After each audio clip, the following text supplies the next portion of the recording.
நீரல்லோ.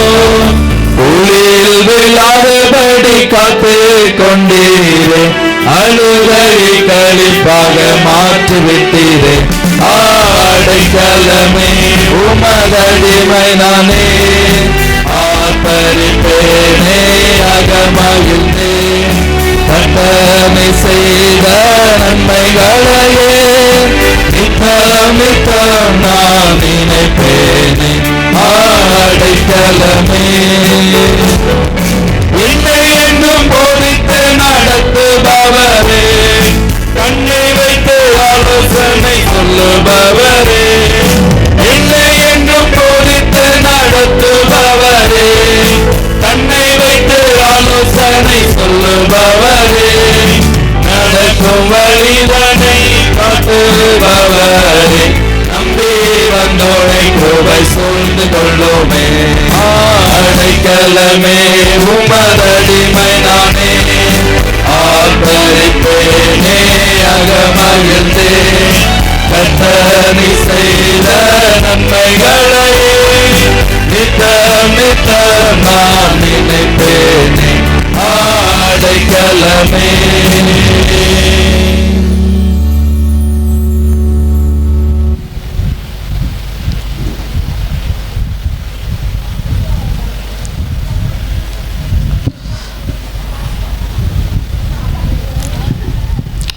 அடுத்த பாடலாக தம் கிருபை பெரிதல்லோ எம் ஜீவனிலும் முதவே, இம்மட்டும் காத்ததுவே இன்னும் தேவை கிருபை தாருமே. நிச்சயமாக தெய்வம் நம்மை அவருடைய கிருபை நிமித்தமாக வழிநடத்தி வருகிறார். அந்த கிருபை அவரால் மட்டுமே தந்து நம்மை வழிநடத்த முடியும். எனவே அந்த கிருபைக்காக அவருடைய சமூகத்தில் ஆண்டவரே உங்களுடைய கிருபையினாலே இன்னும் எங்களை வழிநடத்துங்க என்று சொல்லி நாம் யாவரும் உற்சாகமாக பாடுவோம்.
தினமதிகாலையில்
தந்திடும் கிருபை காத்திருந்தே அடைந்திடவே இயேசுவே உம்மை சந்திக்கவே காத்திருந்தே அடைந்திடவே இயேசுவே உம்மை சந்திக்கவே இரக்கமாய் கிருபை தாருமே இரக்கமாய் கிருபை தாருமே தம் கிருபை பெரிதல்லோ என் ஜீவனிலும் அதே இம்மட்டும் காத்ததுவே இன்னும் தேவை கிருபை தாருமே இன்னும் தேவை கிருபை தாருமே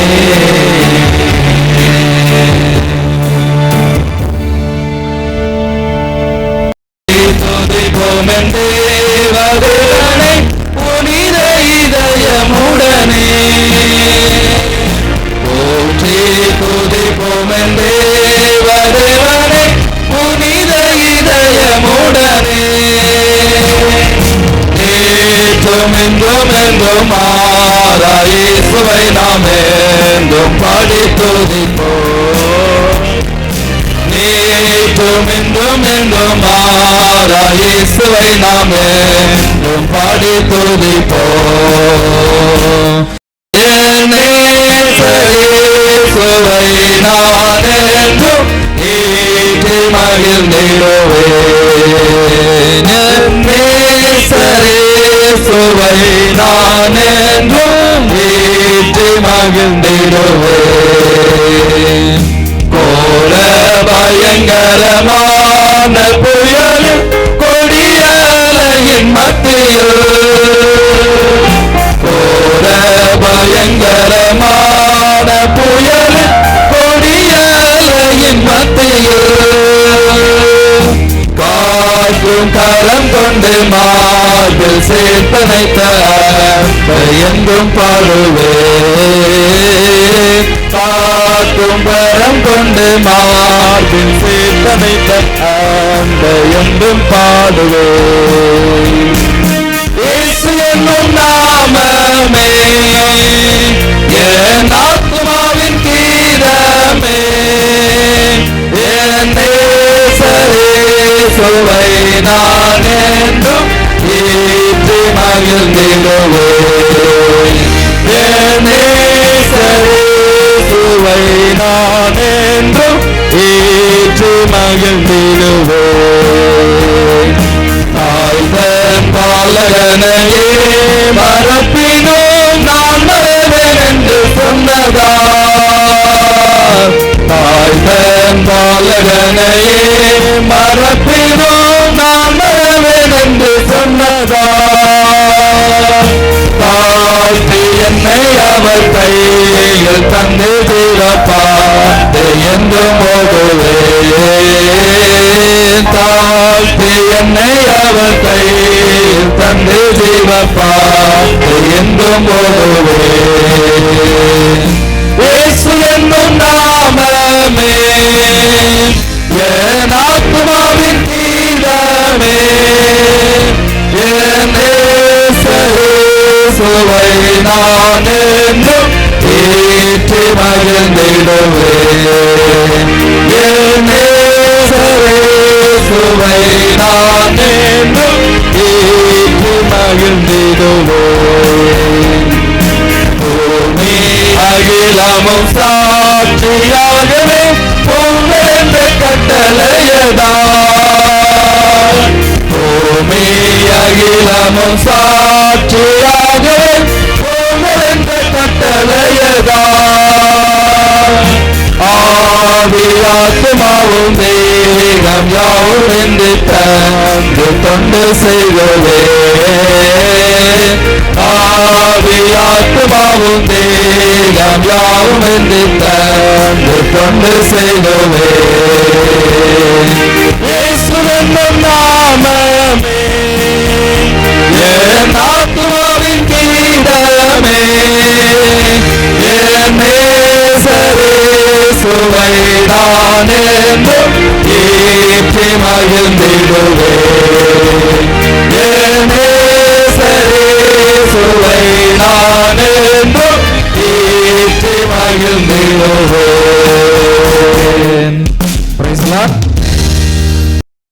தேவனுண்டு நீத்தமும் நடத்துவார் நினைக்கும் தேவனுண்டு நீத்தமும் நடத்துவார் அவர் போலும் தடியுமே என்னை தேற்றி நடத்துமே அவர் போலும் தடியுமே என்னை தேற்றி நடத்துமே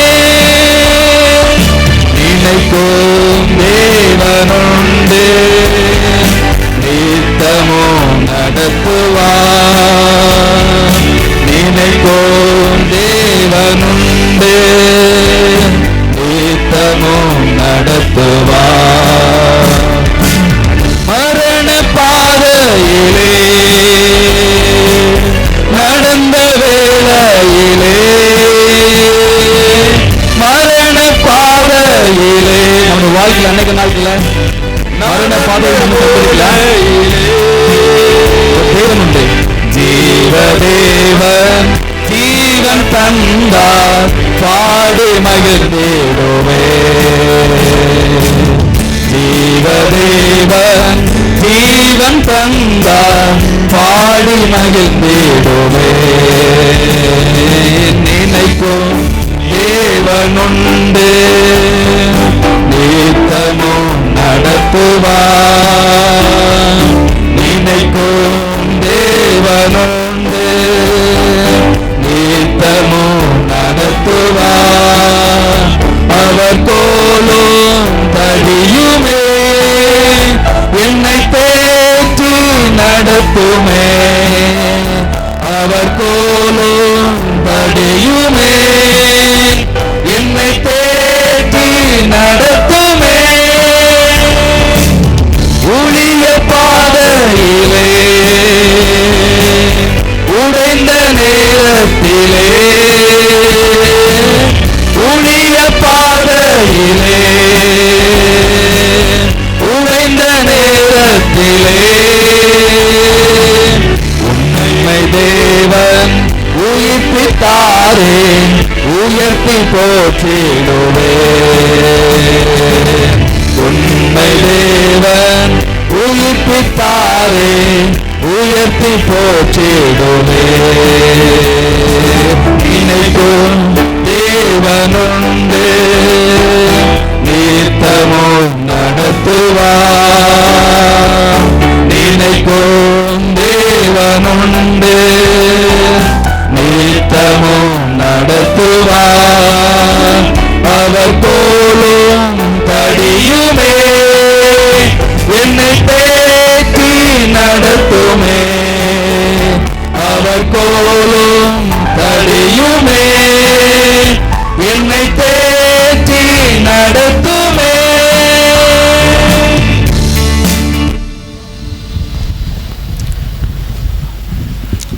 தொடர்ச்சியாக இந்த நேரத்தில் நாம் ஆரோக்கிய செய்தி கேட்க இருக்கிறோம். போதகர் குருசி அவர்கள் நாளிலே மீண்டுமாக தொடர்ச்சியான நமக்கு சரீரத்துக்கு வேண்டிய ஆரோக்கிய செய்தியை நமக்கு தருவார்கள். பரிசுத்த நாமம் மகிமைப்படுவதாக. எல்லாரும் சுகமா இருக்கிறீங்களா? சத்தத்தை காணுமா? எல்லாரும் சுகமா இருக்கிறீங்களா? ஆமா, எல்லாரும் சுகமா இருக்கிறவங்களா ஒரு அல்லேலூயா சொல்லுவோமா? Very good. கர்த்தருக்கு ஸ்தோத்திரம். ஆண்டவர் மட்டும் என்ன செய்திருக்கிறார்? அற்புதமாய் அதிசயமாய் நம்ம நடத்தி வந்திருக்கிறார் இல்லையா? அந்த ஆண்டவருக்கு எப்பொழுதும் நம்ம ஸ்தோத்திரங்களை செலுத்தக்கூடியவங்களாக நாம் காணப்பட வேண்டும். அதனால இந்த நாளிலே கூட தேவ சமூகத்தில் நம்ம இன்னொரு ஆரோக்கிய செய்தியை இந்த நாளின் இந்த கடைசி கூட்டத்திலே நம்ம கேட்கும்படியாக ஆண்டவர் நமக்கு கிருபை. இந்த 8 ஆரோக்கிய விதிகளை நம்ம என்னென்னலாம் படிச்சோம் அப்படிங்கறத நம்ம பார்க்க போகிறோம். சரி, முதல் நாள் என்ன படிச்சோம்? நியூட்ரிஷன், ஊட்டச்சத்து. சரி, 2வது நாள் எக்ஸசைஸ், உடற்பயிற்சி. சரி, உடற்பயிற்சி செய்றீங்களா அல்லது கேட்டுட்டு மட்டும் இருக்கிறீங்களா? ஊட்டச்சத்தான உணவு சாப்பிடுறீங்களா அல்லது வெறுமனே கேட்டுட்டு இருக்கீங்களா? நம்ம கேட்டதை நம்ம நடைமுறைக்கு என்ன செய்யணும்? கொண்டு வரணும். அடுத்து 3வது என்ன படிச்சோம்? வாட்டர், தண்ணீர் எப்படி எல்லாம் குடிக்கணும், அதை எப்படி நம்ம குடிக்கணும் அப்படின்லாம் படிச்சோம்ல. எவ்வளவு முக்கியம் தண்ணி அப்படின்னு பார்த்தோம். சரி, 4வது நாள் சன்லைட்டா? சரி, டெம்பரன்ஸ், இச்சை அடக்கம். சரிதானே? நம்ம எப்படி ஆசைகளை நம்ம அடக்கி நம்ம எப்படி வாழ. அடுத்து சன்லைட், என்ன? சூரியன், சூரிய ஒளி நமக்கு எவ்வளவு முக்கியம் அப்படின்னு படிச்சோம். அடுத்து ஏர், இல்லையா? காற்று, காற்று நமக்கு எவ்வளவு முக்கியம் அப்படின்னு சொல்லி படிச்சோம். அடுத்து ரெஸ்ட், ஓய்வு, நம்ம எவ்வளவு ஓய்வு எடுக்கணும், எப்படியெல்லாம் ஓய்வு எடுத்தா நம்ம சரீரம் ரொம்ப முக்கியமாக பலனா இருக்கும். அடுத்து என்ன படிச்சோம்? நேற்று தினத்துல ஓய்வோடு ஆண்டவர் நமக்கு ஓய்வு நாளையும் பரிசுத்தமாய் கொடுத்திருக்கிறார். அதனால ஓய்ந்திருக்க வேண்டியது அவசியமாய் இருக்கிறது என்று நம்ம படிச்சோம். சரி, இன்றைக்கு நம்ம கடைசியாக இன்னைக்கு இந்த 8 ஆரோக்கிய விதியில நாம் படிக்க போகிற கடைசி பாடம் என்ன அப்படின்னு சொன்னா, சரி, ட்ரஸ்ட் இன் காட், தெய்வ நம்பிக்கை அப்படிங்கிறத நம்ம என்ன செய்ய போகிறோம்? படிக்க போகிறோம். தெய்வ நம்பிக்கை அப்படிங்கிறத படிக்க போகிறோம். சரிதானே? நம்ம எல்லா 8 ஆரோக்கிய விதிகளிலையும் இந்த கடைசி காரியம் என்ன அப்படின்னா ட்ரஸ்ட் இன் காட், இல்லையா? தெய்வ நம்பிக்கை. அப்படி வரும் பொழுது நம் நிச்சயமாக ஆரோக்கியமாக ஆசீர்வாதமாக இருக்க முடியும் என்று ஆண்டவர் விரும்புகிறார். சரி, எப்பொழுதும் பாடுற பாடல்ல பாடுமா? எல்லாரும் எழுந்திருந்து, பிரியமானவனே உன் ஆத்துமா வாழ்வது போல நான் எல்லாவற்றிலும் வாழ்ந்து சுகமாய். ஒரே ஒரு கவியை பாடி இந்த நாளின் ஆரோக்கிய செய்திகளை பார்க்க போறோம். உன் ஆத்துமா வாழ்வது போல எல்லாவற்றிலும் வாழ்ந்து சுகமாயிரு மகனே, எல்லாவற்றிலும் வாழ்ந்து சுகமாயிரு மகளே. ஜெபிப்போம். ஆரோக்கியமாய் நம்ம வாழ்வதற்கு என்ன செய்ய வேண்டும் என்று உங்களுடைய அற்புதமான சத்தியங்களை படிக்க கிருபை தந்ததுக்காக நன்றி. கடைசியாக எல்லாவற்றுக்கும் மேலாக நாங்கள் தெய்வ நம்பிக்கை உள்ளவர்களாக இருந்தால் எல்லாவற்றை காட்டிலும் நாங்கள் ஆசீர்வதிக்கப்பட்ட பிள்ளைகளாக நாங்கள் இருக்கிறோம் என்று சொல்லி நாங்கள் நம்புகிறோம். ஆண்டவரே, இந்த நல்ல வேளையிலும் விசேஷமாக எங்களோடு வாரும், அடியனை மறைத்துக் கொள்ளும், நீங்க பேசுங்க. எல்லாவற்றையும் இயேசு கிறிஸ்து மூலமாய் ஜெபிக்கிறோம் ஜெபங்களும் ஜீவனுள்ள நல்ல பிதாவே, ஆமென். உட்காருவோம். சரி, தெய்வ நம்பிக்கை, ட்ரஸ்ட் இன் காட், இதுதான் நம்முடைய ஆரோக்கிய விதியில 8வது கடைசி ஆரோக்கிய விதி. இந்த ஆரோக்கிய விதியை நம்ம சரியாக செய்தால் நிச்சயமாக நம்ம ஆரோக்கியமாக நம்ம வாழ முடியும் அப்படிங்கிறத நான் உணர்ந்திருக்கிறேன். பாருங்க, கடவுளை நம்புகிறவர்கள் மற்றவர்களை காட்டிலும் நீடித்த வாழ்நாளை பெற்றிருப்பார்கள் அப்படிங்கிறது சொல்லப்பட்டிருக்கிறது. ஒரு மருத்துவமனையில ஒரு 20 பேரை கொண்டு போனாங்களாம். அந்த 20 பேர்ல 10 பேரை தினமும் மருந்து மாத்திரை உணவு கொடுத்துக்கிட்டே இருந்தாங்களாம். இன்னும் ஒரு 10 பேர் அதே மாதிரி மருந்து மாத்திரை கொடுத்து அந்த 10 பேரை தினமும் ஆலயத்தில் கொண்டு ஜெபிக்கவும் பாடல் பாடவும் அவங்களுக்கு நல்ல நம்பிக்கையின் செய்தியை கொடுக்கும்படியாக அவங்க காணப்பட்டாங்களாம். 10 நாள் இந்த 10 பேர் எல்லாம் மருந்து மாத்திரை கொடுத்தாங்க, ஆஸ்பத்திரியில் இருந்தாங்க. அதே மாதிரி 10 பேர் மருந்து மாத்திரைகளை சாப்பிட்டாங்க. அதே மாதிரி ஆலயத்தில் போய் பாடுனாங்க, துதிச்சாங்க, கர்த்தரை நம்பினாங்க. ஆனா முடிவில் பார்த்தீங்க அப்படின்னா இந்த 10 நாள் நிறைவு நேரத்தில் என்ன கண்டு கொண்டாங்க? அந்த டாக்டர் என்ன முயற்சி எடுத்து பார்த்தாங்க அப்படின்னா, யார் தேவ ஆலயத்தில் ஆண்டவரை நம்பி ஆண்டவரிடத்துல அந்த வாக்குத்தத்தங்களை படித்து விசுவாசமா இருந்தாங்களோ அவங்க தான் வெறும் மருந்து மாத்திரை மட்டும் சாப்பிட்டவங்க சீக்கிரமாய் குணமாயிட்டாங்களாம். பாருங்க, தேவ நம்பிக்கை இருந்தால் கர்த்தர் எனக்கு எல்லாம் செய்வார் என்று நம்பினால் ஆண்டவர் அற்புதமான ஆசீர்வாதங்களை ஆரோக்கியத்தை கொடுப்பாராம். பாருங்க, சோர்வு, தற்கொலை முயற்சி, குடிப்பழக்கம் போன்ற தீய பழக்கங்களுக்கு ஆளாக மாட்டார்கள். யாரு அப்படின்னா மருந்து மாத்திரை எடுக்கிறவங்க. அப்படி இல்லாம நம்ம படிச்ச இந்த ஆரோக்கிய விதி 8 விதியையும் சரியான முறையில் கடைபிடிச்சிட்டு தெய்வ நம்பிக்கை உள்ளவங்களா இருந்தாங்கன்னா நிச்சயமாகவே அவங்க இந்த மாதிரி சோறு வராது, தற்கொலை முயற்சிக்கு போக மாட்டாங்க, குடிப்பழக்கம் தீய பழக்கங்களுக்கு ஆளாக மாட்டார்கள். அடுத்து சொல்றாங்க, மிகவும் வலிமையான எதிர்ப்பு சக்தியை அவர்கள் கொண்டிருப்பார்கள் அப்படிங்கிறதை பார்க்கலாம். இரண்டாவது, தெய்வ நம்பிக்கை உள்ள கடவுள் நம்பிக்கை இருக்கிறவங்க தங்கள் நோயிலிருந்து விரைவில் சுகமடைவாங்க. ஏன்னா வேதத்தை படிக்கிறாங்க, வேதத்தை படிக்க படிக்க அவங்களுக்கு ஒரு நம்பிக்கை பெறுகிறது. அப்ப வியாதியிலிருந்து குணமாவதற்கு அற்புதமான ஒரு மருந்து தெய்வத்தை நம்புறதும் அவருடைய வார்த்தையான அந்த வாக்குத்தத்தங்களை படிப்பதும் நமக்கு அற்புதமான ஒரு காரியம். பாருங்க, அடுத்து சக மனிதர்களிடமும் ஒரு நல்ல உறவை வைத்திருப்பாங்களாம் இல்லையா? நிறைய பேர் ஒருத்தர் பேச மாட்டேங்காங்க. என்ன செல்போனு 24 மணி நேரம் செல்போனோட பேசுறவங்க பக்கத்தில் அண்ணன் தம்பி கூட பேச மாட்டேங்காங்க, அக்கா தங்கச்சி கூட பேச்சு கிடையாது. ஆனா செல்போன்ல எங்கெங்கெல்லாம் பேசுறாங்க. ஒருத்தர் சொல்றாரு, போன் பேசிட்டு அரை மணி நேரத்தில் வந்துட்டாரு. என்னையா வந்துட்டேன்னா மிஸ்காலாம். பாருங்க, மிஸ்காலுக்கு அரை மணி நேரம் பேசியிருக்காருன்னா அப்போ கால் வந்து எப்படிலாம் பேசுவார். அப்போ பாருங்க, யோசிச்சு பாருங்க எப்படியெல்லாம் இன்னைக்கு அந்த ஃபோன் மூலமாக பேசுகிறாங்க. ஆனால் பக்கத்தில் இருக்கவங்கிட்ட உறவு இல்லை. ஆனால் தெய்வ நம்பிக்கை இருந்தால் நிச்சயமாக உறவாக நம்ம எல்லாரோடு அன்பாக பழக முடியும் அப்படிங்கிறதை பார்க்கலாம். பாருங்க, ஆரோக்கிய சீர்கேடு மற்றும் உடைந்த உறவுகளை சரி செய்து கொள்வாங்க. குடும்பத்திலும் சரி, ஒரு சமுதாயத்திலும் சரி, உடைந்து போன காரியங்களை சரியாக மாற்றுவதற்கு என்ன தேவை? தெய்வ நம்பிக்கை அவங்களுக்கு தேவை. அடுத்து பாருங்க, மிகவும் வலிமையான எதிர்ப்பு சக்தியை அவர்கள் கொண்டிருப்பார்கள் அப்படிங்கிறத நாம் பார்க்கலாம்.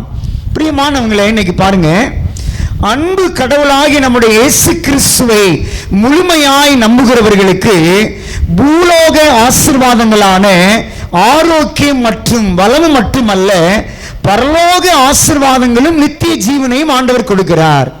இந்த கூட்டத்தின் நோக்கம் என்ன? நலவாழ்வு நற்செய்தி கூட்டத்தின் நோக்கம் என்ன?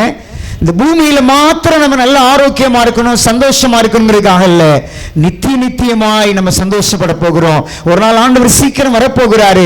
அவர் சொல்றாரு, அங்க கண்ணீர் இல்லை, கவலை இல்லை, எல்லாவற்றும் மேல வியாதி கிடையாது, அங்க மரணம் இல்லை, கஷ்டம் இல்லை. அப்படிப்பட்ட ஒரு ராஜ்யத்திற்கு கொண்டு போவதற்கு ஆண்டவர் அழைக்கிறார் என்றால் இந்த அருமையான கூட்டம் நித்தியத்திற்கும் உங்களை வழிநடத்துகிறது அப்படிங்கிறத பார்க்கலாம். அதனால இந்த கடவுளை நம்புவது எப்படி நம்ம தொடங்க வேண்டும் என்று சொன்னால், பாருங்க, இயேசு கிறிஸ்துவை சொந்த இரட்சகராக மனதார ஏற்றுக்கொள்ள வேண்டும் இல்லையா? சும்மா பெயர் அளவில் அல்ல, மனதார ஏற்றுக்கொள்ள வேண்டும். இரண்டாவதாக, அவரை பற்றி அறிகிற அறிவை பெற்றுக்கொள்ள முயற்சி செய்ய வேண்டும். நம்மளால என்ன முடியுதோ அதை முயற்சி செய்து ஆண்டவரை பற்றி இன்னும் தெரியணும் அப்படின்னு நீங்க நினைக்கணும்.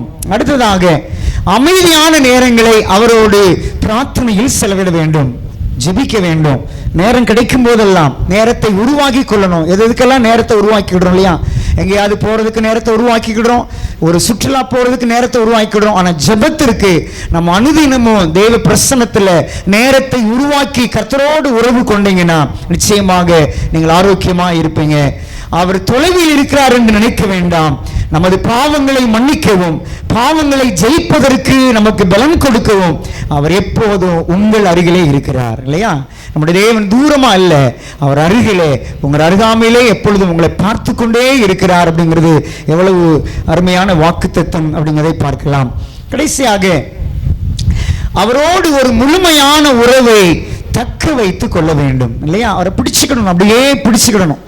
அவர் உறவுக்குள்ள வந்துட்டீங்கன்னா, அவரை பிடிச்சுக்கிட்டீங்கன்னா, அவரோடு கூட நீங்களுடைய அன்பை தக்க வைத்துக் கொள்ள வேண்டும். அப்படி இருக்கும் பொழுது நிச்சயமாக நீங்கள் ஆரோக்கியமாயும் வாழ்வீங்க, நித்திய ஜீவனை பெற்றுக் கொள்வதற்கும் ஆண்டவர் உங்களை அற்புதமாய் அழைப்பார். கடைசியாக, திருமறை முத்து நமக்கு இன்னைக்குரிய பாடத்திற்கு இந்த காரியத்தை என்ன சொல்லுது அப்படின்னு பாருங்க. எல்லாரும் சேர்ந்து படிப்போமா? நேற்று மாதிரி மார்க் 9ஆம் அதிகாரம் 23ஆம் வசனத்தை படிப்போம். எல்லாம் சத்தமா சேர்ந்து படிப்போம்.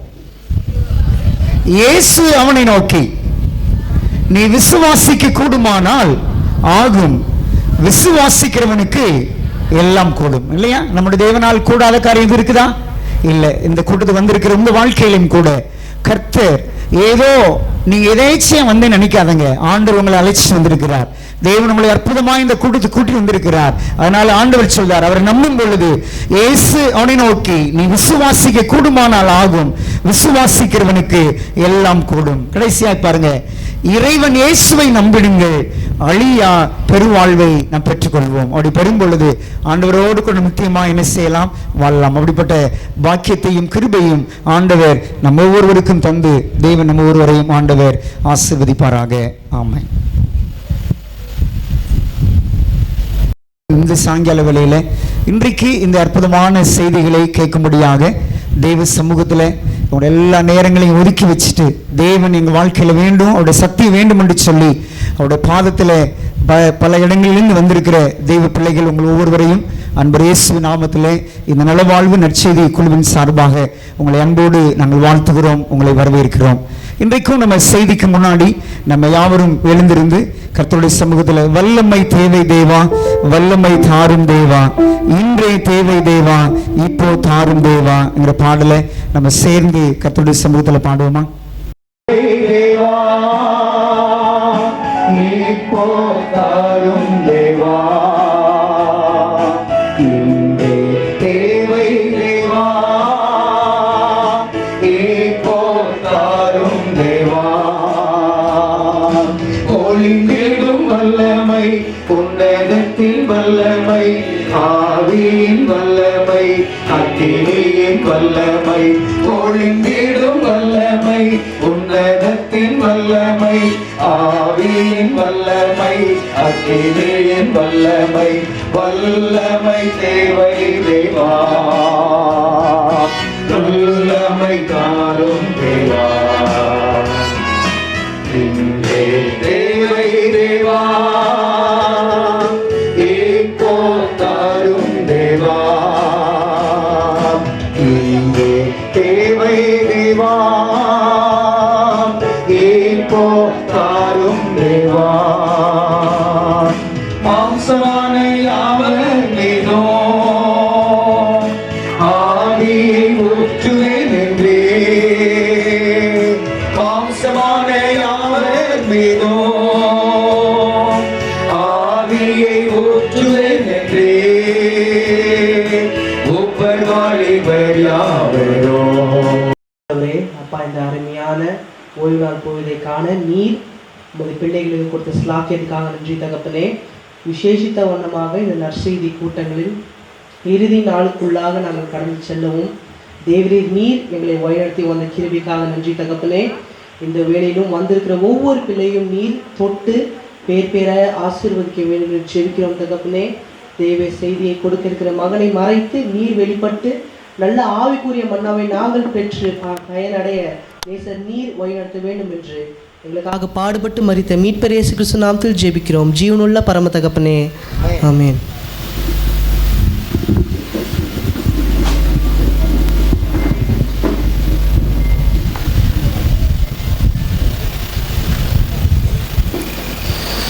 அன்பர் இயேசுவில் எனக்கு மிகவும் பிரியமான தேவனுடைய பிள்ளைகளே, கர்த்தருடைய வேத புத்தகம் நமக்கு சொல்கிறது, ஒரு காரியத்தின் துவக்கத்தை பார்க்கிலும் அதனுடைய முடிவு நல்லது என்று சொல்லி.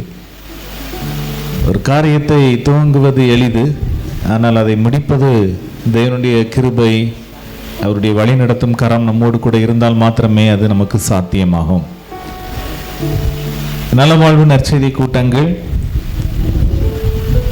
அநேக சவால்களை சந்தித்து வெற்றியோடு இந்த நிறைவு கூட்டத்தை கடந்து வரும்படி ஆண்டவர் நமக்கு கிருபை செய்திருக்கிறார். பரலோகத்தின் தேவனை மகிமைப்படுத்தி கரங்களை தட்டலாமா?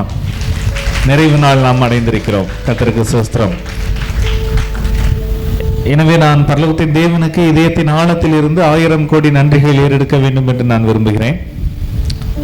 இந்த நாளிலும் நம் மத்தியிலே விசேஷித்த விருந்தினராக நம்முடைய தலைமை போதகர் அவர்கள் நம்மோடு கூட இருக்கிறார்கள். நாம் இன்னொரு விசை கூட கரங்களை தட்டி அவர்களை நாம் வரவேற்போம். பாஸ்டர் எல்டர் ஜெபசீலன் அவர்கள் நம்ம மத்தியில் மிகுந்த பாரத்தோடு கடந்து வந்ததை நம்ம யாவரும் அறிந்திருக்கிறோம். அவங்க வந்த நாட்களிலிருந்து சுகவீனத்தோடு இருந்தாலும் அதை நம்ம சுகவீனத்தை வெளியே காட்டலை, கூட இருந்து பார்த்தா எனக்கு மட்டும்தான் தெரியும். ஆனால் மேடையிலிருந்து பேசிட்டு நான் ரூமுக்கு போனோன்னு சொன்னேன், மேடையில் நல்லா பேசுனீங்களே, நான் ஃப்ரெண்ட் அப்படின்னு தான் கூப்பிடுவேன். மேடையில் நல்லா பேசுனீங்களே அப்படிம்பேன். மேடையில் பேசினமாக்கா இப்போ நான் ரெஸ்ட் எடுக்கணும் அப்படிம்பாங்க. ஆனால் அதை வெளியே காட்டுறதே கிடையாது. பலத்தோடு தேவனுடைய செய்தியை கொடுத்தாங்க. நான் எனக்கு எவ்வளவு அவருக்கு நன்றி சொல்லணும்னு தெரியல. இந்த பகுதியில் உங்கள் எல்லார் மேலே ரொம்ப பாரத்தோட தொடர்ந்து ஊழியம் செய்யணும்னு தன்னுடைய விருப்பத்தை இன்றைக்கி காலையில் தான் அவர் என்கிட்ட பேசினார். நான் தொடர்ந்து இங்கே ஊழியம் செய்யணும்னு ஆசைப்படுறேன். இந்த இடத்துல தேவனுடைய திருச்சபை ஆசீர்வதிக்கப்பட வேண்டும், தேவனுடைய திருச்சபை வளர்ந்து பெருக வேண்டும் என்பது என்னுடைய கனவாய் இருக்கிறது அப்படின்னு சொன்னார். எல்லாரும் கரங்களை தட்டுவோமா? Elder Jebusilan, we are very much privileged to have you in the midst of us. எங்க கூட நீங்க இருந்தது எங்களுக்கு மிகுந்த மகிழ்ச்சி. இந்த நாளிலும் நிறைவு செய்தியில கர்த்தருடைய ஆவியானவர் மகனை மறைத்து வெளிப்படும்படியாக ஜெபசிந்தியோடு காத்திருப்போம். The time is yours.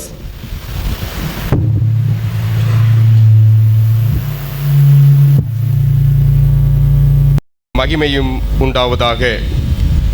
இந்த கர்த்தருடைய நாளில் தேவனுடைய செய்தியை கேட்பதற்கு வந்திருக்கிற உங்கள் ஒவ்வொருவரையும் அன்பர் இயேசு கிறிஸ்துவின் இனிதான நல்நாமத்தினாலே வாழ்த்தி வரவேற்கிறேன். இந்த நலவாழ்வு நற்செய்தி கூட்டங்கள் 8 நாட்களும் தேவனுடைய கிருபையினாலே வழிநடத்ததினாலே நம் ஒவ்வொருவருக்கும் ஆசீர்வாதமானதாக இருந்தது. வேத வசனத்தின்படி நாங்கள் உங்களுக்கு சத்தியத்தை பகிர்ந்திருக்கிறோம். இனி ஆவியானவர் உங்கள் இருதயங்களிலே கிரியை செய்து நிச்சயமாக எது மெய்யான சத்தியம் என்பதை அறிந்து கொள்ள ஆவியானவர் உங்கள் மத்தியிலே இருதயங்களிலே கிரியை செய்வார் என்பதை நாங்கள் விசுவாசிக்கிறோம். இந்த நலவாழ்வு நற்செய்தி கூட்டங்களை ஒழுங்கு செய்த இந்த பகுதியினுடைய தலைவர்கள் ஒவ்வொருவருக்கும் மனமார்ந்த நன்றியை ஏறெடுக்கிறேன். நம்முடைய பகுதியின் தலைவர் போதகர் ரத்னசிங் அவர்களும் நம் மத்தியில் இருப்பது மிகுந்த சந்தோஷம். அவரையும் அவருடைய ஊழியத்தையும் தேவன் ஆசீர்வதிப்பாராக. கடந்த 8 நாட்களும் அநேக சத்தியங்களை குறித்து நம்ம இங்கு தியானித்திருக்கிறோம். இன்னும் இன்றைக்கு இன்னொரு சத்தியத்தை கற்றுக்கொள்ளப் போகிறோம். நாளை இன்னொரு சத்தியத்தை கற்றுக்கொள்ளப் போகிறோம். இதற்கு பின்பாக நாம் எப்படி நாம் கற்றுக்கொண்ட இந்த சத்தியங்களை நம்முடைய ஆவிக்குரிய வாழ்க்கையிலே அபியாசித்து நாம் நித்திய ஜீவனை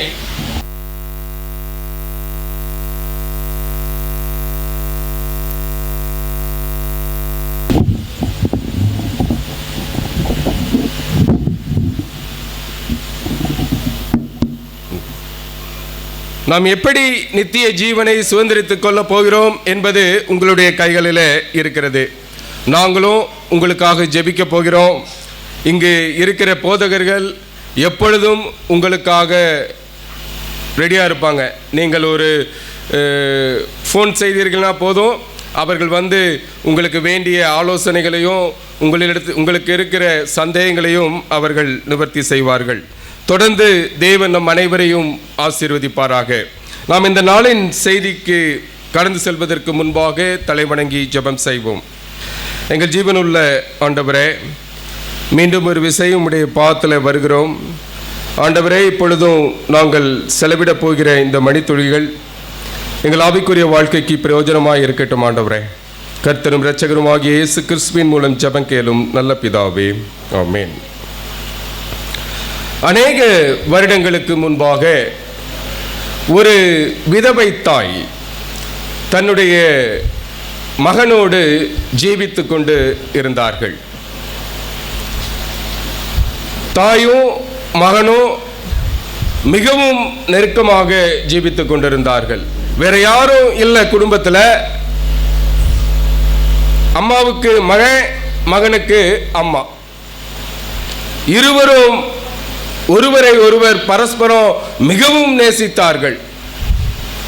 அந்த தாய் தன்னுடைய மகனுக்கு ஏதாவது தேவை என்றால் தன்னுடைய வறுமை நிமித்தமாகவும் எல்லாவற்றையும் செய்ய ஆயத்தமாக இருந்தாங்க. அந்த மகனும் அதே போல தன்னுடைய தாயினுடைய வார்த்தைகளுக்கு கீழ்ப்படிந்து நன்றாக படிக்கிற மாணவனாக இருந்து கொண்டிருந்தான். காலங்கள் சென்று கொண்டே இருந்துச்சு. இந்த சிறுவன் 12ஆம் வகுப்பை படித்துவிட்டு கல்லூரிக்கு சென்றான். அங்கும் நல்ல பெயர். இந்த ஸ்திரீ நிறைய இல்லங்களிலே வேலைகள் செய்து வருமானத்தை ஈட்டி அந்த மகனுக்கு வேண்டிய ஃபீஸ் எல்லாவற்றையும் பே பண்ணிட்டு இருந்தாங்க. ஒரு குறிப்பிட்ட நாளில் இந்த வாலிபன் கல்லூரிக்கு சென்றான். அங்கு திடீரென்று ஒரு பெரிய கலவரம் ஏற்பட்டது. வேறு கல்லூரியிலிருந்து வந்த அநேக மாணவர்கள் இந்த கல்லூரியில் இருக்கிற மாணவர்களை தாக்க ஆரம்பித்தார்கள். உடனே எல்லாரும் அங்கும் இங்கும் சிதறி ஓடினார்கள். உடனே திடீரென்று போலீஸ் வரவழைக்கப்பட்டது. யாரெல்லாம் கண்ணில் மாட்டினாங்களோ அவங்களையெல்லாம் போலீஸ் அழைத்து கொண்டு சென்றது. மாலையானது. இந்த தாய் தன்னுடைய மகனுக்காக காத்து கொண்டிருக்கிறாங்க. காலையில் கல்லூரிக்கு போனால் அவன் எப்பொழுது திரும்பி வருவான் அப்படின்னு தெரியலையே அப்படின்னு சொல்லிட்டு காத்து கொண்டே இருக்கிறாங்க. நேரம் ஆயிற்று. 5, 6, 7, 8 மகன் வரவில்லை. இந்த தாய்க்கு ஒரு பதட்டம், ஒரு பயம். எப்பொழுதும் இவ்வளவு நேரம் ஆகாதே, ஏன் இவ்வளவு நேரம் அப்படின்னு சொல்லிட்டு காத்து கொண்டிருக்கிறாங்க. நேரமாயிற்று, வரல. இந்த அம்மாவுக்கு தூக்கம் வரல. உடனடியாக வெளியே வந்து அக்கம் பக்கத்தில் இருக்கிறவங்ககிட்டலாம் கேட்ட உடனே, உங்கள் பையன் படிக்கிற கல்லூரியில் ஏதோ பிரச்சனை, நிறைய மாணவர்களை போலீஸ் கூட்டிகிட்டு போயிட்டாங்க, நீங்கள் போலீஸ் ஸ்டேஷன் போங்க அப்படின்னாங்க. உடனே இந்த அம்மா பக்கத்தில் இருக்கிற போலீஸ் ஸ்டேஷனுக்கு ஓடினாங்க. அங்கே போன உடனே அந்த அம்மாட்ட அங்கிருந்த போலீஸ்காரர்கள் சரியான பதில் சொல்லலை. எங்களுக்கு தெரியாதுமா, நீங்கள் கமிஷனர் ஆஃபீஸ் போகணும், அங்கே தான் எல்லா தகவல்களும் கிடைக்கும் அப்படின்றாங்க. உடனே நேரம் இரவு நேரம். அந்த அம்மா பதட்டத்தோடு அந்த போலீஸ் ஸ்டேஷன்லேயே நைட்டு உட்கார்ந்துட்டாங்க. காலையில் எழுந்த உடனே ஒரு அதிகாரி வர்றாரு. வந்த உடனே ஏன் அந்த அம்மா இங்கே உட்கார்ந்துருக்குறாங்க அப்படின்னு கேட்குறாங்க. மற்ற போலீஸ்காரங்க காரணத்தை சொன்ன உடனே அந்த அம்மாவை உள்ளே கூப்பிட்டு, அம்மா உங்கள் பையன் பேர் என்ன, எந்த கல்லூரி படிக்கிறார், எல்லா விவரத்தையும் கேட்டாங்க. கேட்ட உடனே அந்த போலீஸ்கார் அதிகாரி சொன்னார், அம்மா யாருக்கும் தெரியாது எந்த மாணவன் எந்த சிறையில் இருக்கிறான், ஆனால் மொத்தமாக 12 சிறைகளில் மாணவர்கள் அடைக்கப்பட்டிருக்கிறாங்க அப்படின்னு சொல்லி ஒரு தகவலை சொன்னார். அந்த 12 சிறைகளையும் கொடுத்தார். ஒன்று விழுப்புரம், அப்படி எல்லா பக்கம் மாறி மாறி இருந்துச்சான். இந்த அம்மாவுக்கு ஒன்றும் புரியலை. ஒன்றும் படிக்காத ஒரு அம்மா, வீட்டு வேலைக்கு சென்று தன்னுடைய மகனை படிக்க வைத்து அவனை பராமரித்து கொண்டிருந்த ஒரு தாய். என்ன செய்வதென்று புரியவில்லை. யாரும் உதவிக்கு இல்லை. கண்ணீரோடு கவலையோடு தெருக்களிலே அழுது கொண்டு அந்த ஸ்திரீ இருந்தாங்க. ஆனாலும் தன்னுடைய மகன் மேல் இருந்த ஒரு அன்பு, அந்த அதிகாரி கொடுத்த ஒவ்வொரு சிறைக்கும் போறாங்க. எந்த சிறையில் அவருடைய மகன் இருக்கிறான்னு தெரியல, ஆனா எல்லா சிறைகளுக்கும் அந்த அம்மா போனாங்க. அங்கு போனா இல்லம்மா நீங்க போங்க, அது வேற பக்கம். இங்க போனா இல்லம்மா நீங்க அங்க போங்க. கடைசியாக ஒரு வக்கீல் அந்த அம்மாவுக்கு உதவி செய்கிறாங்க. போய் அதிகாரியை பிடித்து அந்த பெயரை சொல்லி கஷ்டப்பட்டு கண்டுபிடிக்கிறாங்க. விழுப்புரத்தில் இருக்கிற ஒரு கிளை சிறையிலே அந்த சிறு வாலிபன் வைக்கப்பட்டிருந்தான். எப்படியோ அந்த அம்மா பணத்தெல்லாம் பெரட்டி அங்கே போயிடுச்சு, சிறைக்கு போயிடுச்சு. சிறையில் அந்த தாயினுடைய மகனுடைய பெயர் வாசிக்கப்பட்டது. உடனே சிறைக்குள் இருந்த அந்த வாலிபன் தலை தெரிச்சு ஓடி வந்தானா. வேகமா தன்னுடைய தாயை பார்க்க வேகமா ஓடி வந்தான். ஓடி வந்தவுடனே அப்படியே அந்த தாயை பார்த்த உடனே அவன் சொன்ன காரியம், அம்மா எனக்கு தெரியும் நீங்கள் வருவீங்க, நீங்கள் வருவீர்கள் என்று நான் நம்பிக்கொண்டிருந்தேன், நீங்க வந்திருக்கீங்க. எனக்கு அன்பான விசுவாச பிள்ளைகளே, நீங்களும் நானும் விசுவாசிக்கிற காரியம், நம்முடைய ஆண்டவராகிய இயேசு கிறிஸ்து மறுபடியும் வரப்போகிறார். அவர் நிச்சயம் வருவார். அந்த வாலிபனை போல வறுமை என்னும் சிறையிலே அநேகர் மாட்டிக்கொண்டு இருக்கிறோம். அந்த வாலிபனை போல வியாதி என்னும் சிறைகளிலே நாம் அடைபட்டு கொண்டு இருக்கிறோம். அந்த வாலிபனை போல குடும்ப பிரச்சனை, பொருளாதார பிரச்சனை, இவைகளெல்லாம் நாம் அகப்பட்டு கொண்டிருக்கிறோம். நம்மை அவைகளில் இருந்து விடுதலையாக்க நீங்களும் நானும் ஆராதிக்கிற இயேசு கிறிஸ்து நிச்சயமாக நிச்சயமாக நிச்சயமாக மறுபடியும் வரப்போகிறார். அல்லேலூயா. ஆண்டவராகிய இயேசு கிறிஸ்து வருவது நிச்சயம். நீங்களும் நானும் அனுபவித்துக் கொண்டிருக்கிற இந்த பாடுகளிலிருந்து, உபத்திரவங்களிலிருந்து நம்மை விடுதலையாக்க வரப்போகிறார். யோவான் 14வது அதிகாரம் 1வது வசனத்தை, உங்கள் இருதயம் கலங்காதிருப்பதாக தேவனிடத்தில் விசுவாசமாயிருங்கள், என்னிடத்திலும் விசுவாசமாயிருங்கள். என் பிதாவின் வீட்டில் அநேக வாசஸ்தலங்கள் உண்டு. அப்படி இல்லாதிருந்தால் நான் உங்களுக்கு சொல்லி இருப்பேன். ஒரு ஸ்தலத்தை உங்களுக்காக ஆயத்தம் பண்ண போகிறேன். எதற்காக போறாரா? ஒரு ஸ்தலத்தை நமக்காக ஆயத்தம் பண்ணுவதற்காக ஆண்டவராகிய இயேசு கிறிஸ்து போயிருக்கிறார். நான் போய் உங்களுக்கு ஸ்தலத்தை ஆயத்தம் பண்ணின பின்பு நான் இருக்கிற இடத்துல நீங்களும் இருக்கும்படி நான் மறுபடியும் வந்து உங்களை என்னிடத்தில் சேர்த்துக் கொள்வேன். இதுதான் நம்முடைய நம்பிக்கை. இந்த நம்பிக்கையில இங்கு அமர்ந்திருக்கிற நம் அனைவருக்கும் ஆண்டவர் இந்த மாலை பொழுதிலே கொடுக்கிற வாக்குத்தத்தம், நான் நிச்சயமாக மறுபடியும் வரப்போகிறேன்.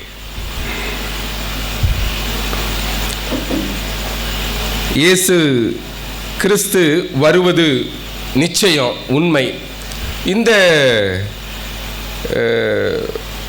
காரியத்தை அநேக வருடங்களாக எல்லாரும் கேட்டுட்டு இருக்கிறோம். நான் சிறுவனாக இருக்கிற பிறந்தும் சரி, என்னுடைய பெற்றோர்கள் காலத்தில் இருந்தும் இயேசு கிறிஸ்து வரப்போகிறார், இயேசு கிறிஸ்து வரப்போகிறார். இன்னும் ஒரு சிலர் என்ன சொல்லுவாங்க, இந்த தீர்க்க தரிசனம், அந்த இன்னொரு தீர்க்க தரிசனம், இவைகள் எல்லாம் நிறைவேறணும், அப்பதான் வருவார். 2 பேதுரு 3வது அதிகாரம் 3-4 வசனத்தை வாசிப்போமே. 2 பேதுரு 3வது அதிகாரம். பரிசுத்த தீர்க்கதரிசிகளால் முன் சொல்லப்பட்ட வார்த்தைகளையும்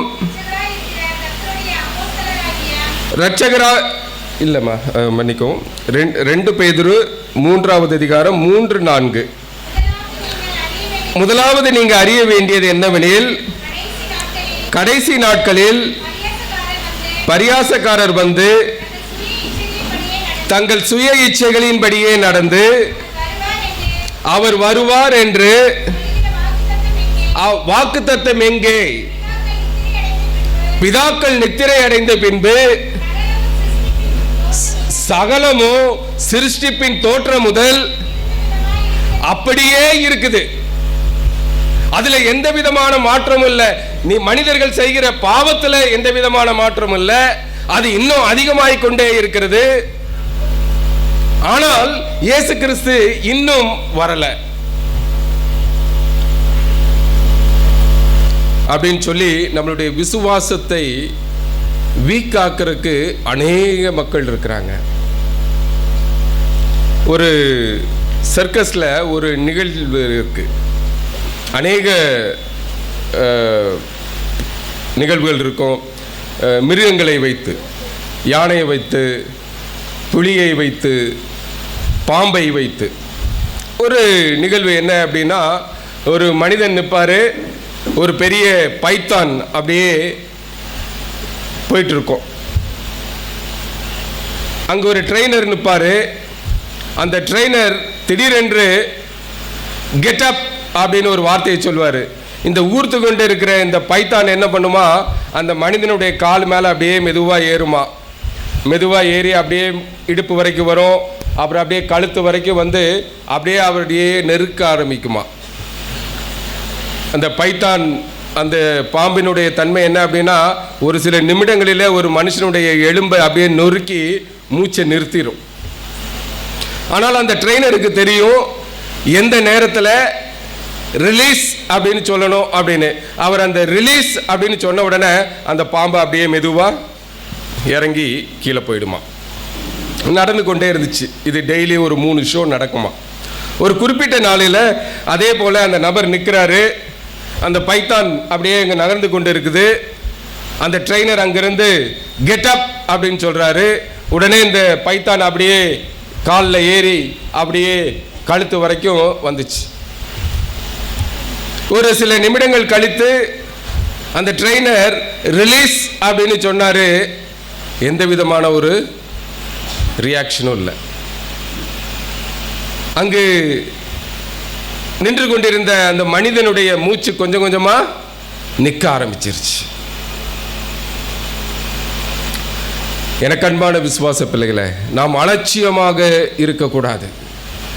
இந்த உலகம் என்னும் பாம்பு நம்ம என்ன பண்ணுமா, இயேசு கிறிஸ்து வரமாட்டாரு நம்மளை அப்படியே நெருக்கி இந்த பாவ உலகத்தில் நம்ம அப்படியே மூச்சு விடாத மாதிரி பண்ணிடுமா.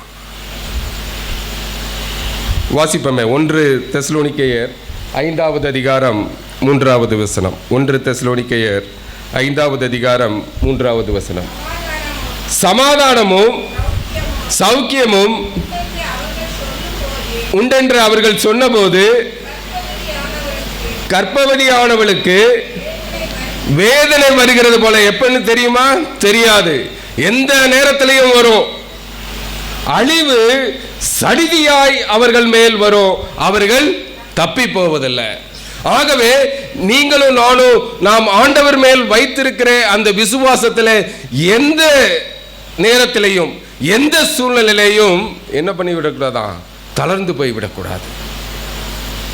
சரி, ஒரு 3 ஆசீர்வாதம் ஆண்டவராகிய இயேசு கிறிஸ்துவினுடைய வருகைக்காக நம்ம எல்லாரும் காத்து கொண்டிருக்கிறோம். நமக்கு என்ன ஆசீர்வாதம் ஆண்டவர் வைத்திருக்கிறார் அப்படின்னா, ஏசாயா 30:18 வாசிப்போமே. அதில் இருக்காதுன்னு நினைக்கிறேன். ஏசாயா 30வது அதிகாரம் 18வது வசனம். ஆனாலும் உங்களுக்கு இறங்கும்படி கர்த்தர் காத்திருப்பார், உங்கள் மனதுருகும்படி எழுந்திருப்பார். கர்த்தர் நீதி செய்கிற தேவன், அவருக்கு காத்திருக்கிற அனைவரும் பாக்கியவான்கள். கர்த்தர் நம்மேல் மனதுருகும்படி எழுந்திருப்பார். நீங்களும் நானும் வேதனைகளிலோ வியாதிகளிலோ உபத்திரவங்களிலோ இருக்கிற அப்படின்னா ஆண்டவர் நம்மேல் மனதுருகிறார். நமக்கு வைத்திருக்கிற முதலாவது ஆசீர்வாதம் என்ன தெரியுங்களா? கர்த்தருக்காக காத்திருக்கிற, அவருடைய 2வது வருகைக்காக காத்து கொண்டிருக்கிற நம் அனைவருக்கும் ஆண்டவர் கொடுக்கிற முதலாவது ஆசீர்வாதம், அவர் நம்மை தேடி வரப்போகிறார். நீங்களும் நானும் ஆராதிக்கிற ஆண்டவர் நம்மை தேடி சீக்கிரம் வரப்போறார். வருகிறது மாத்திரமல்ல, என்னுடைய குடும்பத்தில் இருக்கிற எல்லா உபத்திரவங்களையும் நீக்கிட்டு என்னை தேடி வரப்போகிற நம்முடைய ஆண்டவர். இதுதான் முதலாவது ஆசீர்வாதம். இயேசு கிறிஸ்து ஊழியம் செய்த காலத்தில் யூதர்களை வெறுத்த ஒரு பட்டணம், அதாவது கிறிஸ்துவை இரட்சகராக ஏற்றுக்கொள்ளாத ஒரு 2 பட்டணம், தீரு சீதோன். அங்கு ஒரு ஸ்திரீ இருந்தாங்க. அவங்களுக்கு ஒரு மக, அவளு பிசாசினால் பிடித்து வேதனைப்பட்டு கொண்டிருந்த ஒரு மக. ஆனால் இந்த கானானிய ஸ்திரீக்கு இயேசு கிறிஸ்துவை பற்றி நிறைய கேள்விப்பட்டிருக்கிறாங்க. இயேசு கிறிஸ்து அநேக சுகங்களை கொடுக்கிறார், மரித்தோரை உயிரோடு எழுப்பினார், 5 அப்பம் 2 மீனை கொண்டு 5000 பேர், எல்லாவற்றையும் இந்த அம்மா கேட்டிருக்கிறாங்க. ஆனால் அந்த அம்மாவுக்கு நல்லா தெரியும் அந்த அம்மா போக முடியாது இயேசு கிறிஸ்து இருக்கிற இடத்துல. ஆனால் அந்த அம்மாவுக்கு நான் நம்புகிற காரியம், என்றாவது ஒரு நாள் நான் இயேசுவை சந்திப்பேன், அல்லது இயேசு என்னை நோக்கி வருவார் என்ற நம்பிக்கையில் அந்த ஸ்திரீ அநேக நாட்கள், எவ்வளவு நாட்கள் தெரியல, அநேக நாட்கள் என் மகளுக்கு சுகம் இயேசு கிறிஸ்துவினால் மாத்திரம் கிடைக்கும் அப்படின்னு விசுவாசத்தோடு இருந்தாங்க. ஒரு நாள் காலையில் என்ன நடந்துச்சு? தீரு சீதோன் பட்டணத்தின் திசைகளில் இயேசு கிறிஸ்து போனார். அங்க அவருக்கு வேற எந்த வேலையும் இல்லை. அந்த நிகழ்வை படிச்சு பார்த்தீங்கன்னா தெரியும். அங்க அவர் வேற எந்த அற்புதமும் செய்யல. ஒரே அற்புதம், இந்த ஸ்திரீயினுடைய மகளுக்கு சுகத்தை கொடுத்தார். இயேசு கிறிஸ்து தேடி வந்தார்.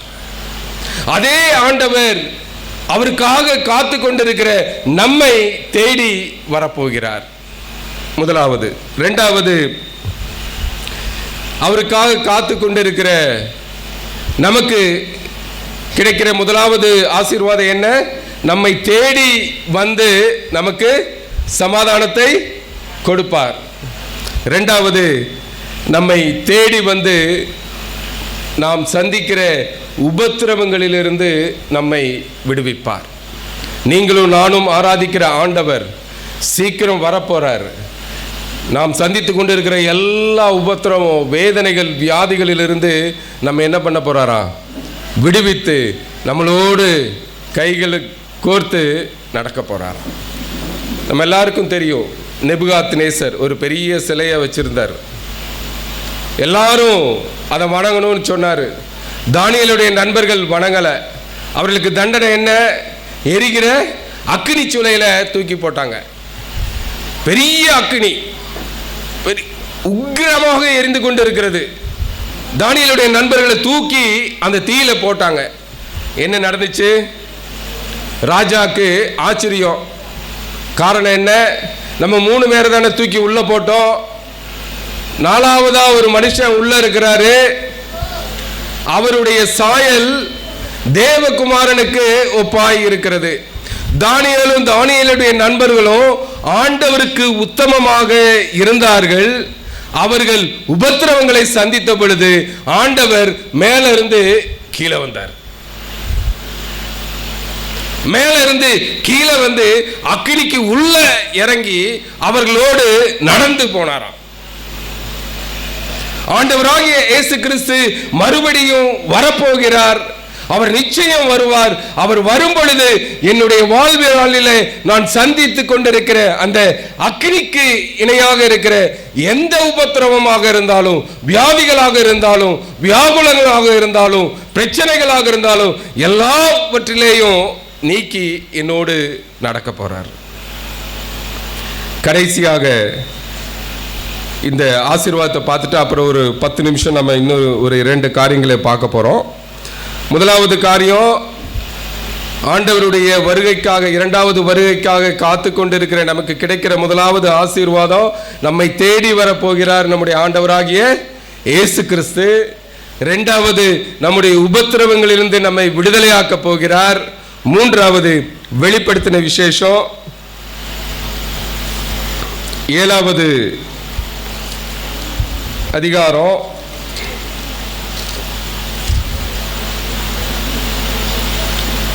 16-17 வாசிக்கிறேன். இவர்கள் இனி பசி அடைவதில்லை, தாகம் அடைவதில்லை, வெயிலாவது உஷ்ணமாவது இவர்கள் மேல் படுவதில்லை. சிங்காசனத்தின் மத்தியில் இருக்கிற ஆட்டுக்குட்டியானவரே இவர்களை மேய்த்து இவர்களை ஜீவ தண்ணீர் உள்ள ஊற்றுகள் அண்டை நடத்துவார். தேவர்தாமே இவருடைய கண்ணீர் யாவையும் துடைப்பார்.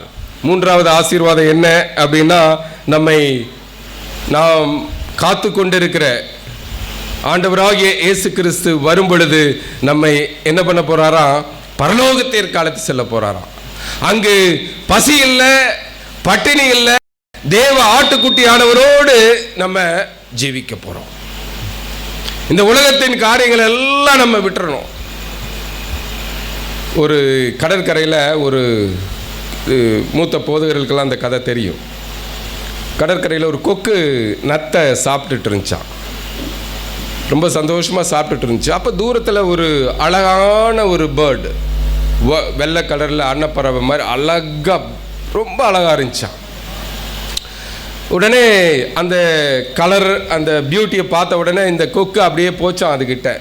போயிட்டு, நீ எங்கே இருந்து வர்ற, உன்னுடைய ஊர் எது, நீ ரொம்ப அழகாக இருக்கியே, இங்கே நிறையா நத்தைகள் கிடைக்குது, நீ சாப்பிட மாட்டேன்றியே அப்படின்ன உடனே ஒரு பெரிய ஹிஸ்ட்ரி சொல்லிச்சான் அந்த அன்னப்பறவை. நான் பரலோகத்திலேருந்து வர்றேன், அங்கு மதில்கள் எல்லாம் ரத்தினத்தால் இருக்கும், மதில்களுடைய அஸ்திபாரங்கள் எல்லாம் பல விலை உயர்ந்த கற்கள், தெருக்கள் எல்லாம் பளிங்கு போல இருக்கும், அழகா இருக்கும், இரவு பகல்லாம் கிடையாது, அங்கே எல்லாம் வெள்ளை வெள்ளேன்னு இருக்கும், எல்லாம் சந்தோஷம், கவலை இல்லை அப்படின்னு ரொம்ப நேரம் சொல்லுதான். இதெல்லாம் கேட்டுட்டே இருந்த அந்த கொக்கு கீழே குமிஞ்சு ஒரு நத்தையை வாயில் வச்சுட்டே ஒரு கேள்வி கேட்டுச்சான். சரி, நானும் வர்றேன், அங்கே இந்த நத்தை கிடைக்குமான்னு கேட்டுச்சான். ஆண்டவர் நமக்காக பெரிய ஆசீர்வாதங்களை வைத்திருக்கிறார், பெரிய ஆசீர்வாதம். ஆனால் நீங்களும் நானும் இன்னும் இந்த உலகத்தில் சிறு காரியங்களுக்காக வீழ்ந்து போகிறோம். அவைகள் என்னுடைய ஆவிக்குரிய வாழ்க்கையை பலவீனப்படுத்தி கொண்டிருக்கிறது. அவைகள் ஆண்டவராகிய இயேசு கிறிஸ்துவுடைய இரண்டாவது வருகைக்கு என்னை ஆயத்தப்படுத்தாமல் தடுத்து கொண்டிருக்கிறது.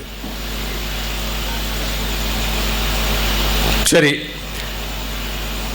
3 ஆசீர்வாதங்களை பார்த்தோம்.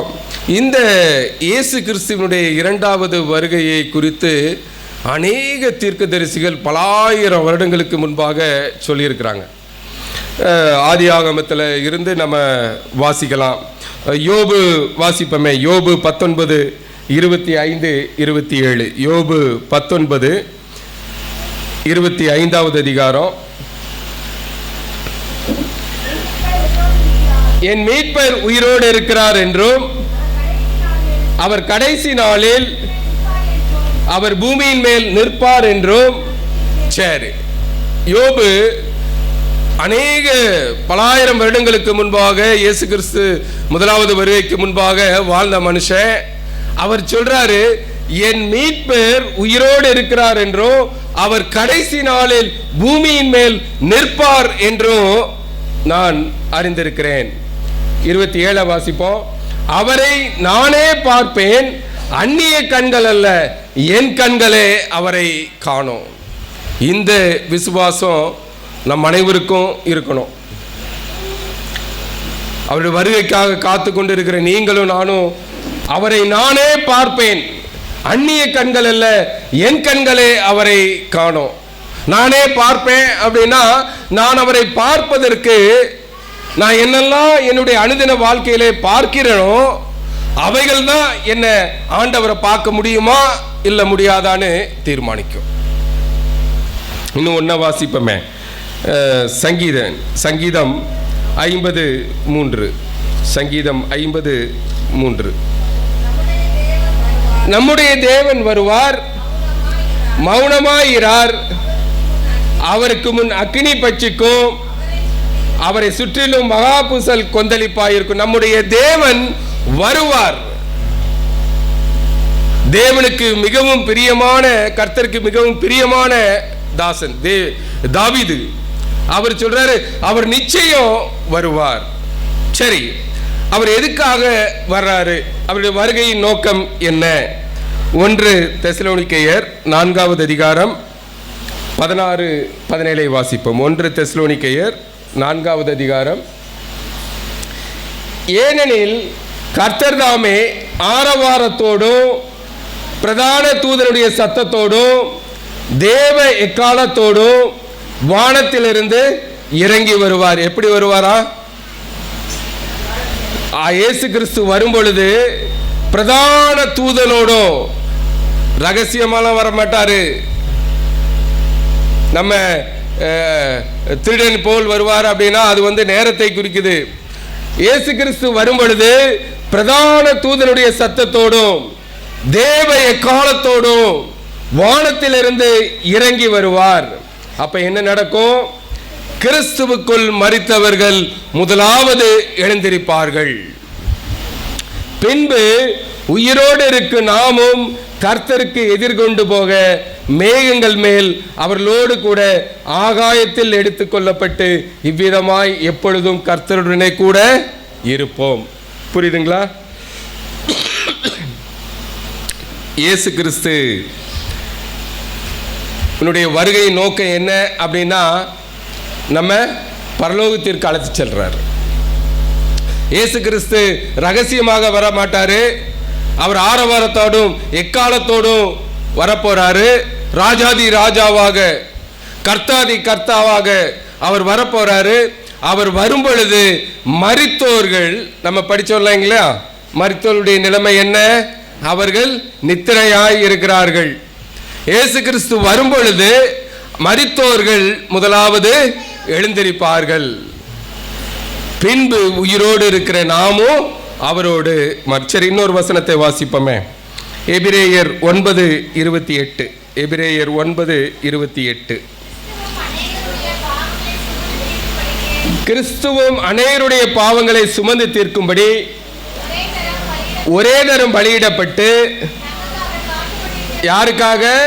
தமக்காக காத்து கொண்டிருக்கிறவர்களுக்காக ரட்சிப்பை அருளும்படி இரண்டாம் தரம் தரிசனமாவார். என்ன சொல்றாருங்க? நான் காத்து கொண்டிருக்கிறவர்களுக்காக அவர்களை ரட்சிக்கும்படி மறுபடியும் இரண்டாவது முறை வரப்போகிறார். இதுதான் ஆண்டவராகிய இயேசு கிறிஸ்துவினுடைய வருகையின் நோக்கம். முதலாவது நம்ம என்ன பார்த்தோம்? அவருடைய வருகையின் ஆசீர்வாதங்கள் என்னன்னு பார்த்தோம். அப்புறம் அவருடைய வருகையினுடைய தீர்க்க தரிசனத்தை படித்தோம், வருகையினுடைய நோக்கம். அப்புறம் இன்னொன்றை நம்ம ரொம்ப தெளிவாக படிச்சுக்கணும். அவருடைய வருகையின் நேச்சர், தன்மை எப்படி இருக்க போகிறது அப்படின்னா, எல்லாரும் பார்க்கும்படி, எல்லாரும் கேட்கும்படி ஆண்டவராகிய இயேசு கிறிஸ்து மறுபடியும் வரப்போகிறார். அவர் ரகசியமாக வந்து அவருடைய ஜனங்களை அழைத்து செல்ல வேண்டிய அவசியமே இல்லை. அவர் எல்லா ஜனங்களுக்கு முன்பாக நமக்காக அவருடைய ஜீவனை ஈன கல்வாரியிலே கொடுத்தது போல அவர் மறுபடியும் எக்கால சத்தத்தோடு வந்து நம்ம எல்லாரையும் கூட்டிட்டு போறார். ரகசியமாக அல்ல. வாசிப்பமே. மத்தேயு 24வது அதிகாரம் 40வது வசனத்தை வாசிப்பமே. மத்தேயு 24:40. அப்பொழுது 2 பேர் வயலில் இருப்பார்கள், ஒருவன் ஏற்றுக்கொள்ளப்படுவான். சரி, இங்கு 2 கூட்டம். சரிங்களா? ஒரு கூட்டம் என்ன பண்ணுது? வயலில் வேலை செய்கிறாங்க. அதே போல் இன்னொரு கூட்டம், ஒருவன் வயலில் வேலை செய்கிறான், இன்னொருத்தன் வயலில் வேலை செய்கிறான். அதில் ஒருவன் எடுத்துக்கொள்ளப்படுறான், ஒருவன் எடுத்துக்கொள்ளப்படலை. அடுத்தது 2 ஸ்திரீகள் எந்திரம் அரைத்து கொண்டிருப்பார்கள், ஒருத்தி ஏற்றுக்கொள்ளப்படுவாள், ஒருத்தி கைவிடப்படுவாள். அதே போல 2 ஸ்திரீகள் எந்திரத்தில் மாவரைத்து கொண்டிருக்கிறாங்க. ஒரு அம்மா இந்த பக்கம், ஒரு அம்மா இந்த பக்கம். 2 பேரும் ஒரே வேலையை செய்து கொண்டிருக்கிறாங்க. ஒரு அம்மா எடுக்கப்படுறாங்க, இன்னொரு அம்மா கைவிடப்படுறாங்க. இந்த எந்திரம் அரைக்கிறது, மாவு அரைக்கிறது என்ன அப்படின்னா, தேவ வசனம் இருக்கு இல்லைங்களா, இதை நம்ம எப்படி படிக்கிறோம், எப்படி மெய்யான சத்தியம் ஆண்டவர் எப்படி போதித்து இருக்கிறாரோ அதன்படியே போதித்து யாரு அரைத்து கொண்டிருந்தாங்களோ வேத வசனத்தை, அவைகள் அவர்களுக்கு நித்திய ஜீவன். இன்னொரு கூட்டம் பெயரளவில் இருந்தாங்க. அவர்களுக்கு இயேசு கிறிஸ்து என்ற ஒரு பெயர் மாத்திரம் வேணும், ஆனால் அவர் கொடுத்த கற்பனைகள் வேண்டாம். அவர்கள் இடது பக்கம், இவர்கள் வலது பக்கம். யாரெல்லாம் கற்பனைகளின்படி நடந்து அவருடைய வருகைக்காக உண்மையாக காத்து கொண்டிருந்தாங்களோ, வேத வசனங்களை ஆராய்ந்து படித்து கொண்டிருந்தார்களோ, அவர்கள் எல்லாம் என்ன பண்ணாங்களா? எடுத்துக்கொள்ளப்பட்டார்கள். இதுதான் அவருடைய வருகையின் தன்மை. சரி, கடைசியா நம்ம முடிவுக்கு வந்துட்டோம். அவருடைய வருகை ஏன் தாமதம்? நம்ம எல்லாருக்கும் அது ஒரு கேள்வி இருக்கும். இத்தனை இந்த வருடங்களாக வருகிறார் வருகிறார் அப்படின்னு சொல்லிட்டே இருந்து ஏன் தாமதம்? 2 பேதுரு 3வது அதிகாரம் 9-10 வாசிப்போமே. தாமதிக்கிறார் என்று சிலர் எண்ணுகிறபடி தமது வாக்குத்தத்தத்தை குறித்து தாமதமாயிராமல் ஒருவரும் கெட்டு போகாமல் எல்லாரும் மனம் திரும்ப வேண்டும் என்று விரும்பி நம்மேல் நீடிய பொறுமை உள்ளவராய் இருக்கிறார். அப்ப ஏன் ஆண்டவருடைய வருகை தாமதமாய் இருக்குது அப்படின்னா, இன்னும் நம்ம எதை தான் பொறுக்கிட்டு இருக்கிறோம்? நத்தையை தான் பொறுக்கிட்டு இருக்கிறோம். ஒருவரும் கெட்டு போகாமல் எல்லாரும் மனம் திரும்ப வேண்டும் என்று விரும்பி நம்மேல் நீடிய பொறுமை உள்ளவராய் இருக்கிறார். அடுத்த வசனத்தை வாசிப்போமே. கர்த்தருடைய நாள் திருடன் வருகிற விதமாய் வரும். அப்பொழுது வானங்கள் மடமட என்று அகன்று போம், பூதங்கள் வெந்து உருகி போம், பூமியும் அதில் உள்ள கிரியைகள் எல்லாம் அழிந்து போம். அப்போ அவருடைய வருகைக்கு ஏன் தாமதம் அப்படின்னா, நான் தான் அவருடைய வருகைக்கு தாமதம். இன்னும் நான் தயாரா இல்லை. ஆண்டவர் எனக்காக காத்து கொண்டிருக்கிறார், உங்களுக்காக காத்து கொண்டிருக்கிறார். இந்த நாளில் எனக்கு அன்பான விசுவாச பிள்ளைகளை, நம்முடைய இருதயங்களை ஒப்பு கொடுப்போம். ஆண்டவராகிய இயேசு கிறிஸ்து வரப்போகிறார்.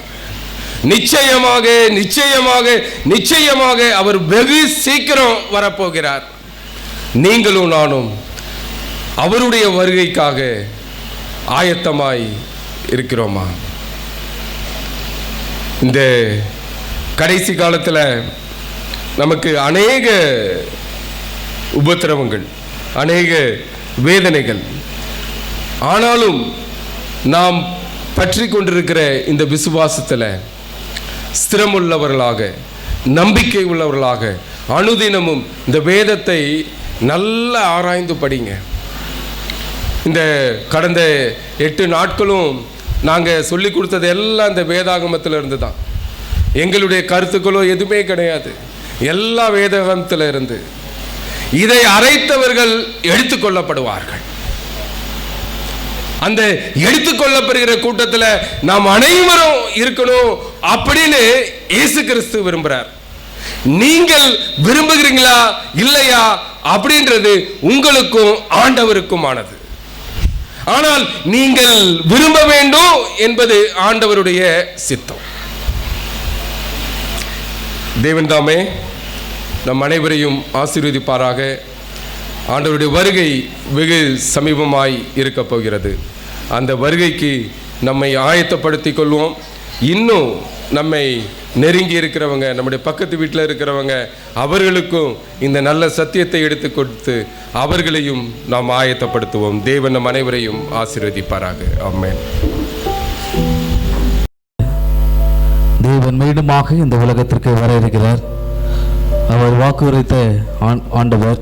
நிச்சயமாக அவருடைய வாக்கு ஒருபோதும் பொய்யாய் போவதில்லை. எனவே ஆண்டவர் மீண்டுமாக இந்த உலகத்திற்கு வர இருக்கிறார். எனவே நாம் அவருடைய வருகைக்காக நம்மை ஒப்பு கொடுத்து அவருக்காக காத்திருப்போம். இந்த வேளையிலும் இந்த ஆரவன் நிறைவு பாடலாக தேவன் வருகிறார் வேகம் இறங்கி தெய்வ பர்வதம் தம் பாதம் நிறுத்தி என்ற பாடலை அவர் மேலும் என்று பாடலை பாடுவோம்.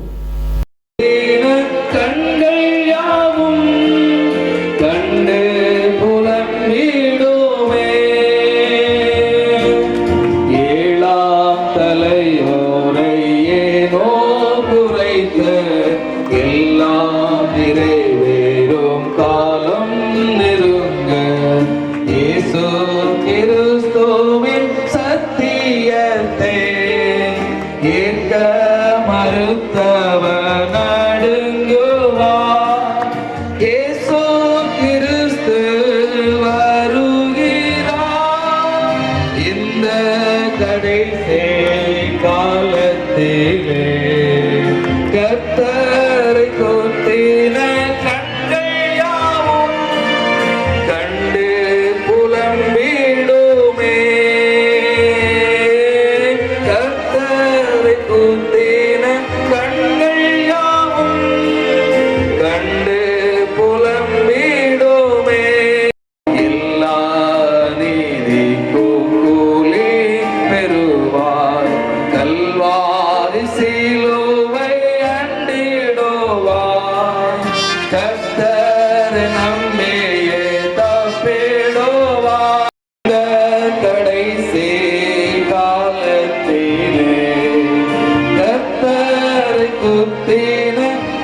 கிருபையில் இருந்த எங்கள் பரலோகத்தின் அன்புள்ள ஆண்டவரே, இந்த 8வது நலவாழ்வு கூட்டத்திலே நாங்கள் எல்லாரும் பங்குடைய நல கிருபைக்காக நன்றி செலுத்துகிறோம்.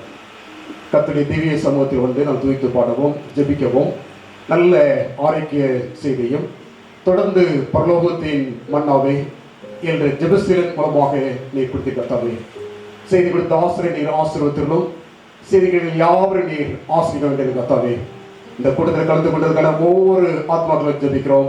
சிறியோர் முதல் பெரியோர் வரை நீர் தனித்தனியாக பேராக குடும்பமாக நீர் ஆசீர்வதிக்கும்படியாக வேண்டியிருக்க கர்த்தாவே. அங்கங்கே நடக்கிற சம்பவங்களை பார்க்கின்ற போது உமது வருகையானது சமீபமாக இருக்கிறது. 2 பேர் வயலில் வேலை செய்து கொண்டிருந்தாங்க, ஒருவர் எடுத்துக் கொள்ளப்பட்டார்கள்.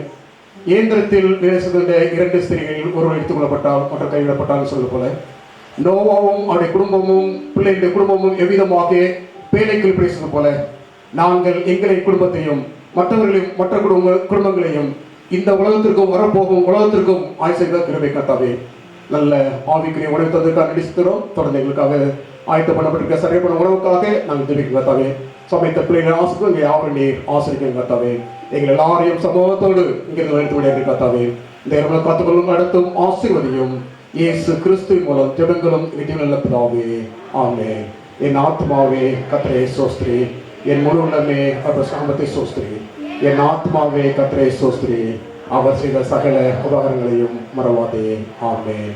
நம்முடைய கர்த்தராகிய இயேசு கிறிஸ்துவின் கிருபையும் பிதாவாகிய தேவனுடைய அன்பும் பரிசுத்த ஆவியானுடைய அந்யோன்ய ஐக்கியமும் ஆண்டுடைய சமூகத்தில் வந்திருக்கிற தேவனுடைய எல்லா குடும்பமும் கூட தேவ சிறு தாசர் குடும்பத்தோடு கூட நீர் இன்றும் என்றும் சதா காலங்களிலும் இருப்பதாக, ஆமென்.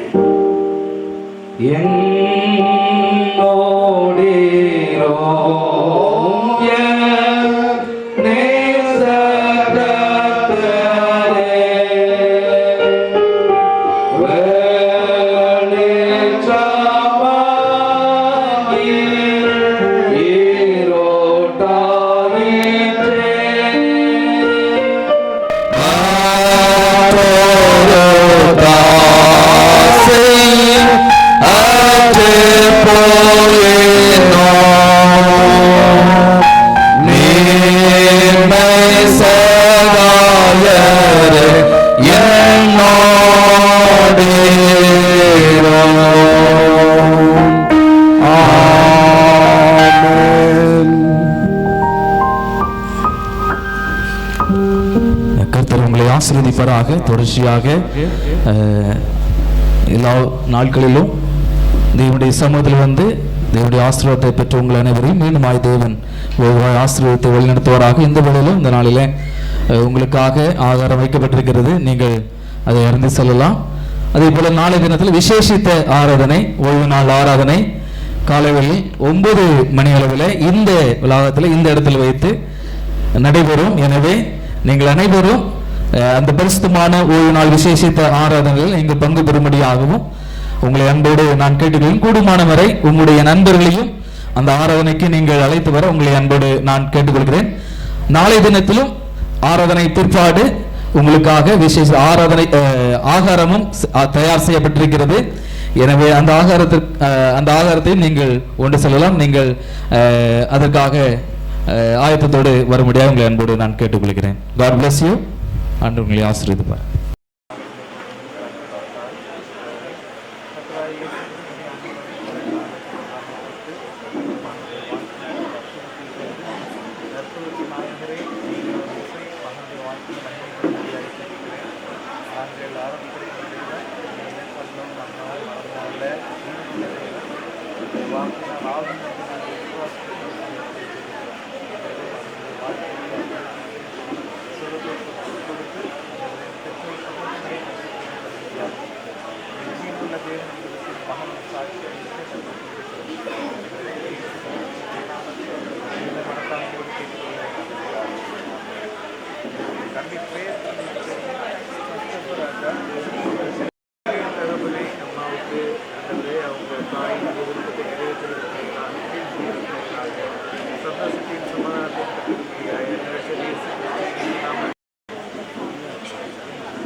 சரி செய்யும்படியாக என்னுடைய சமூகத்தில் ஜெபிக்கிறேன்.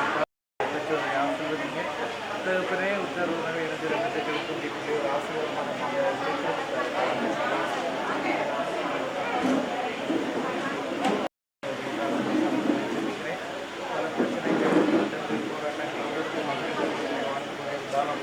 வருத்தப்பட்டு மாறும் மற்றவர்களே நீங்கள் ஏதாவது நினைத்து வாருங்கள்.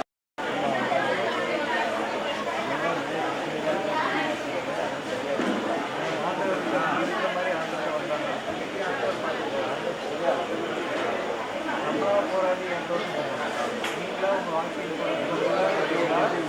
ஆண்டவர்கிட்ட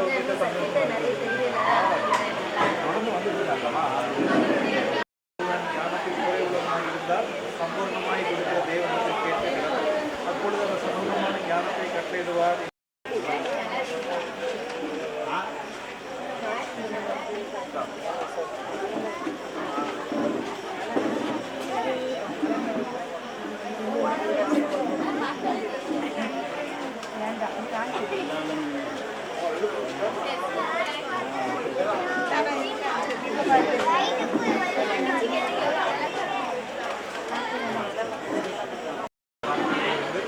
இந்த சத்தியத்தை கேள்விப்பட்டு ஆண்டவரே உண்மை நம்பி விசுவாசித்து என் வாழ்வை ஆண்டவர் பொறுப்பேற்றுக் கொள்வார் என்ற நம்பிக்கையில் அப்பா ஆண்டவரே உங்களுடைய சமூகத்தில் தங்களை குடும்பமாக எப்படி கொடுத்து காத்திருப்பதை நீங்கள் அறிவிக்க தருவனே.